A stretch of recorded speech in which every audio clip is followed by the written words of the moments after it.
Everyone my age does it, so it's fine, and I'm gonna do it as well. That is exactly what younger Adrian used to say on a regular basis, navigating his way through high school and his teenage years. I would believe that if someone else is doing so and so, that allows me to do so and so. If my friends are drinking alcohol, that means I need to not only drink alcohol, but to one up them and drink even more. But it's fine because they're my friends, and for me to keep being friends with them, I need to indulge in bad habits alongside them. And is it even really a bad habit if they're doing it as well? That gives me the benefit of the doubt and allows me to go more extreme with it. In high school, I remember all of the high school parties I would go to and get plus one to. I would think of every excuse in the book to indulge in bad habits without realizing that not only am I wasting time, not only am I destroying my teenage years and not building myself up for success in the future, but I am coping on the most largest level. Just because your friendship group does do a bad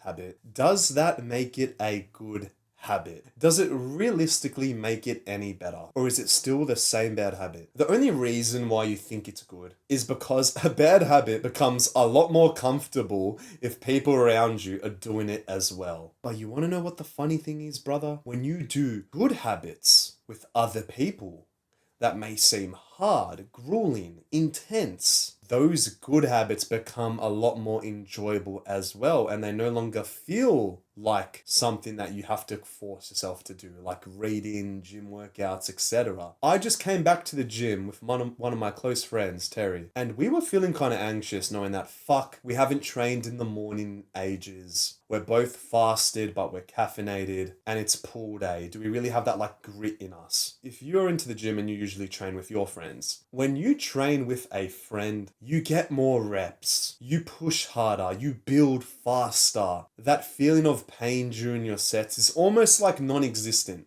It becomes enjoyable. Now, translating this back to bad habits, when you're, let's say, drinking alcohol, do you really feel bad? No, because your friends are doing it as well. But I'm here to tell you that, what if this friendship group right now that you're in isn't who you're meant to be with? And that if you were to start to differentiate yourself and start to do more good habits, maybe there's a feeling in those friends that might not really like that version of you who's all about improving himself. Because let's zoom out and realistically think, when we say everyone does it, I don't do it. That successful guy doesn't do it. Your parents don't do it. So let's like rephrase it and just say, my friendship group now does it, so I need to do it as well to continue earning their respect and that they like me. Which isn't the right way to be living, especially as a teenager if you want to hop on this path of self-improving. What you are quite literally doing is you are chasing approval and not chasing respect. True friends will respect you every single time. You maybe even put your hand up and say, I'm not doing the bad habit because I know that doesn't serve me. And I know it doesn't serve you, but that is not my decision to make. And I'm not going to force you to make the same decision as me, because then I might feel like smothering. But I can teach you, I can motivate you, I can explain to you why I'm not doing it, and hopefully that can motivate you as well. But I can't change you to make the same decisions I'm making. That almost gives your friendship group a little bit of like a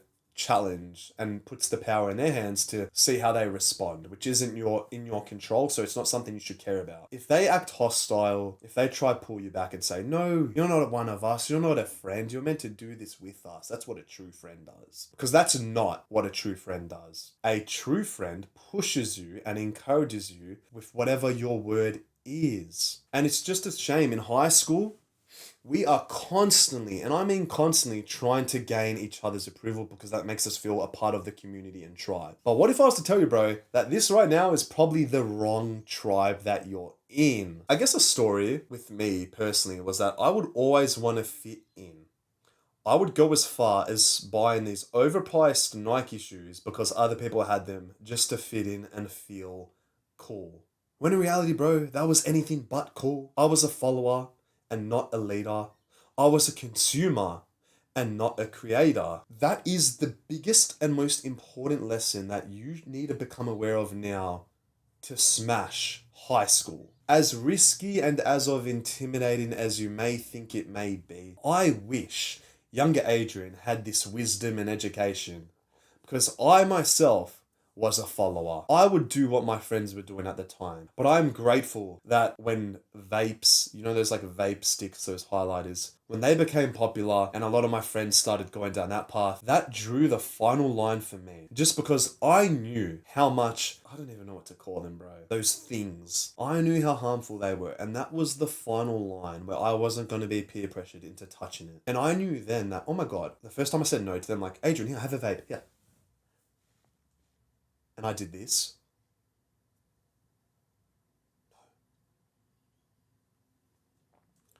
That's when I started to gain and earn respect. I started to feel more in control and in charge of the decisions I make in the 24 hours that I have. And when I could put my hand up and say no to that, that meant I can do it with other things that I don't really enjoy. Here, Adrian, have a drink. You haven't drank all.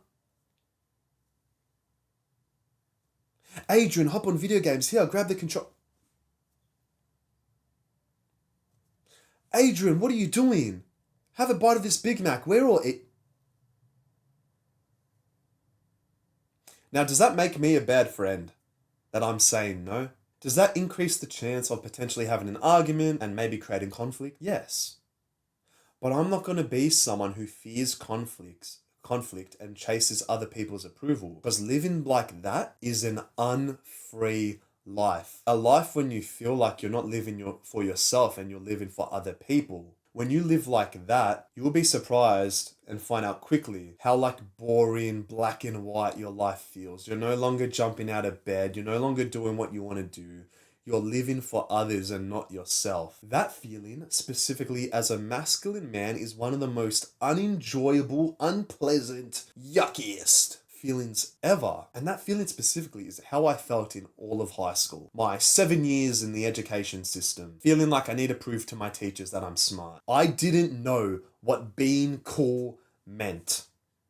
I thought I knew what it meant, but it was a twisted up, immature, childish version of cool. Now, you're probably going to think this sounds cringe. You're going to think, oh, Adrian, you just got no attention in high school. That's why you're saying it now. Brother, I would like to call myself one of the cool kids back in high school. Like, I built the body. I was making progress. But if anything, I was still a people pleaser and a consumer and not a creator. And I would think that, oh, these bad habits aren't that bad, and I have infinite time to work on my body. I have infinite time to build that business. Infinite. I was wrong. Before my very eyes, every day that passed, every week, every month, time was slowly slipping for me to make improvement and build real skills. Skills that I could leverage from. Skills that would make me come across as higher value. Right now, I want you to ask yourself, if you could learn one skill today, what would it be? Is it maybe speaking behind the camera? Is it maybe learning how to lift the weights? Is it maybe becoming a better reader? Is it maybe just being better with your laptop and editing? Whatever the skill is, if you are pushing that skill back and thinking and saying to yourself that you have infinite time and by doing this skill now, will come across with failing, awkwardness, people talking shit, so you'll just do it later, you're coping on a macro level. Macro. Because every single day that you don't take action on that skill, there is someone else who is. Why is my nose so itchy? Oh my goodness, this hay fever is killing me. I don't want you to think that, oh, Adrian's just stressing me out. He's putting pressure on me and now I just want to do more bad. I'm going to be honest, bro. If there's anything you need right now, it is probably a bit of pressure and some accountability for you to get off your ass and stop being a people pleaser. Because when you please other people, you'll quickly find out that you've been wasting time and that you've been pleasing them while they've been focusing on themselves, and you will be left in the dust. That's how I felt when I finished high school. And I wanted to do whatever it would have taken to not be the guy who peaks in high school. What an embarrassment, bro. High school is like one little area of our lives. Imagine peaking then. Imagine your physique looking the best then. Imagine getting the most attraction then. Imagine just falling off. And I know if you're watching this type of video, you want to get more attraction in high school. You want to do the work. I want you to zoom out and realize that by doing the work in high school, although it may feel like you're living a boring, more unfun life. What you are actually doing when you zoom out, I've said zoom out so many times this video. When you zoom out, you are building yourself for the future. It's almost like you're donating experience points and levels up to your future self. Because I'm going to motivate you now and let you realize that every single good habit you can consistently do, although you may not see physically or mentally or emotionally the progress now, your future self is going to reap the rewards a lot faster than you think. Because right now, what is stopping you, your 18-year-old self, to becoming 20? Time, which is not in our control and it's going to pass by anyway. You are going to become 20 inevitably. Nothing's stopping that. So wouldn't you want your 20-year-old self to be a lot more happier than you now, get a lot more attraction than you now, if you do the good habits and become less of a people pleaser and become more of a doer, a go-getter? Because you decide and no one else really does. And I know like these habits at first can seem a bit like, you can get unmotivated when you go to the gym for, let's say, 2 to 3 months, you don't notice many gains. Because that's how I would personally feel. I would say to myself that I have shit genetics, I've been training for 2 years. Little did I know that literally right around the corner, I was this close from getting my first compliment, making noticeable progress. I kept chipping away, regardless how old I was, and regardless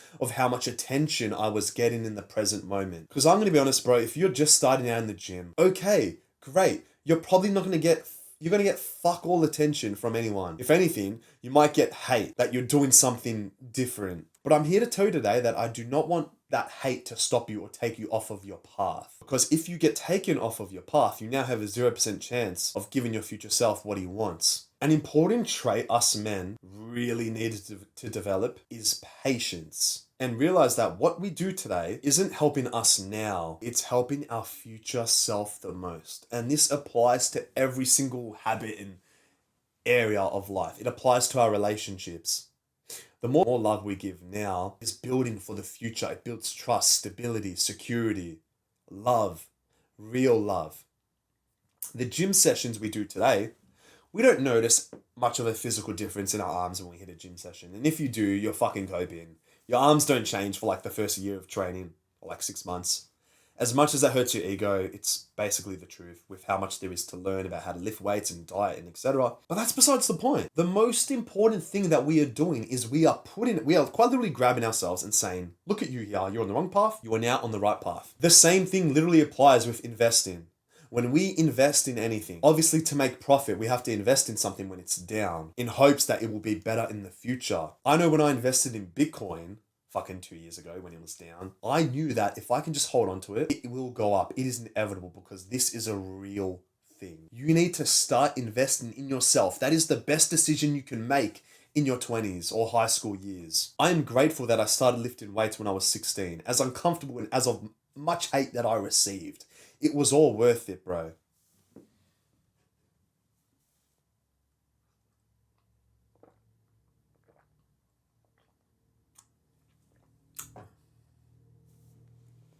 Because I know if there was a version of me that got convinced by one of my friends at the time to stop going gym and to drink more alcohol and maybe to vape and do more party drugs. I was known as the weird guy because I would go to parties and not do drugs. When in reality, who was actually more weird?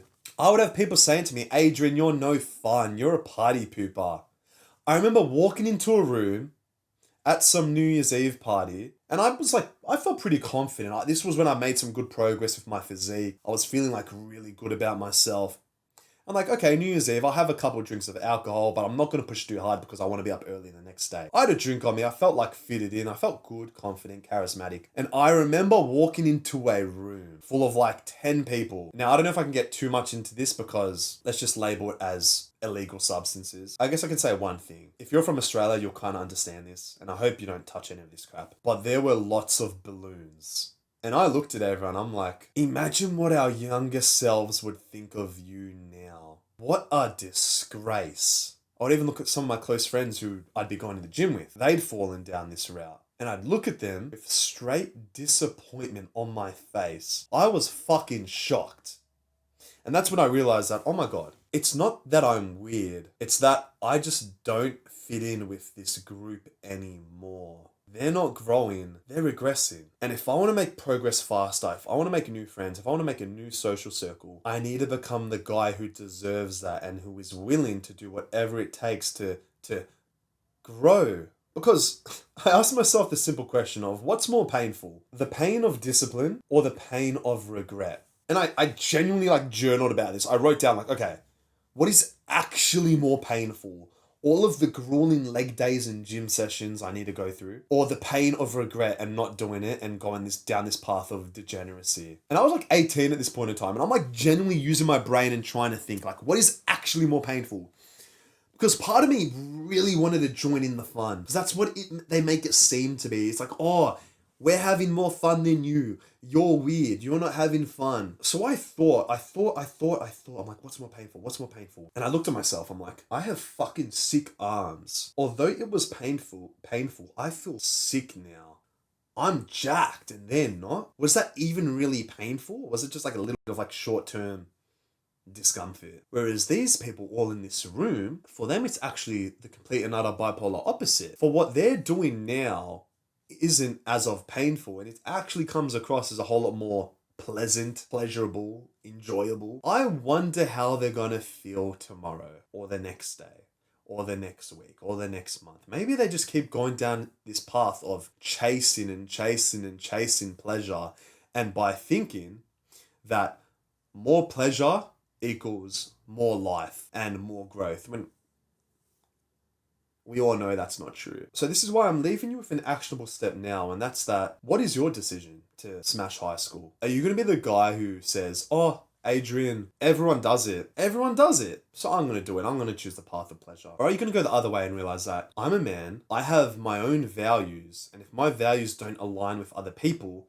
I'm not going to change my own values to please them, because then I'm living an inauthentic life. I'm going to feel unfree. And that is what disgusts and scares me the most. Scares me way more than people calling me weird for not joining them in degeneracy. I want you, if you feel like you need to make this a big decision and write down all the pros and cons, that's not a bad thing. I want you to do that. This is coming from a guy who labels himself as a young degenerate. Although I've never touched drugs, I was still down that path. A degenerate is a lot more than just doing bad stuff. It's also your way of living. I think a degenerate lifestyle is being a people pleaser, trying to fit in. That's not authentic. That's more painful. Imagine going to bed at night, being in your own room, just yourself. At the end of the day, bro, all you have is you. Imagine going to bed, waking up and saying, I just lived the most inauthentic day. Although I pleased other people, I am now in my bed all alone, unhappy. And now I'm actually less motivated to work on my goals. Now I'm actually less ambitious to start that business. I'm scared to post a video because these people are going to shit talk me. I'm scared to do something that is outside the norm because I know my current friendship group is going to say otherwise. They're not friends, bro. They're people pleasers. They're all pleasing each other in their own circle. Why not join a movement that is all about brotherhood and growth? A movement where we keep each other accountable. Because I'm going to be honest with you, bro. I have that in my own private school community. We have a discussion thread where you can ask a question whenever you feel like you need advice. To be G'd up and motivated. That maybe you're struggling with something. Maybe you write a question saying, Adrian, I'm struggling with motivation with gym. It's leg day. Should I go? Imagine getting a reply instantly from me saying, no, it's not should you go. You need to go because your future self is waiting for you. That future version of you with bigger quads, bigger hammies, bigger glutes, bigger calves, bigger thighs, groins, bigger legs is waiting for you, and you need to go. Imagine having that accountability. Imagine having pre-recorded courses, all of the information all segmented in specific areas, autistically, and 2 live calls with me personally a week. First link in the description for those of you who are interested. I just want to end this video with one last point, and that's that your time isn't infinite, bro. Stop thinking you have infinite time, because that mindset is a very escapism mindset, because when you say I've got time so I'll do it later, what's really going to change for your future self? Your future self is probably going to say the same thing. Why not start today and say, I do have time, so I'm not going to make that and say, oh, so I'm not going to do something. I'm going to say I have time, so I'm going to start now because I have extra time to get ahead. Maybe even be better than Adrian. Maybe even be better than him, her, he. I have the time, so I'm going to use it. That has to be the mindset. My stomach is rumbling now because I've been fasting for the last 7 hours. It's now 2 p.m. But I say to myself, I have time. I'm going to eat later and use this time to work, to go gym, to get my steps in, to record content, because I decide how I use my time. I'm not going to let food take me off of my path and make me feel like lethargic and sloppy. Think of your teenage years as double XP. The more you can lock in that period of time, when you turn 20, 21, maybe even 22, 23, and you see people who are still acting like they did in high school, how do you think you'll feel? You are going to feel so grateful and satisfied that you hopped on this path sooner rather than later. Instead of asking everyone else does it, so I'm going to do it, you're going to start saying to yourself, I'm the only person who does this. And that makes me. Self-improvement changed my life. Hop on the train early, don't miss out, and don't make excuses. Your future self is waiting. If this video has motivated and educated you, I currently have my private school community. It will be the first link in the description. I'm also going to leave another link of all the books that helped me become more of a masculine man. That will be the second link in the description. I've also just started my second YouTube channel, which I'm basically going to be posting my TikTok live streams all in one place. Very authentic, very and extremely value packed. They're going to be like 1 hour long videos. That will be in my second channel, which I will leave also as a link in the description. Highly recommend checking out. It's called Petis Raw. I'm going to break my fast now because my stomach has been rumbling for the last 5 to 10 minutes of this video, but I feel amazing. I feel focused. I'm happier than ever. Peace, bro.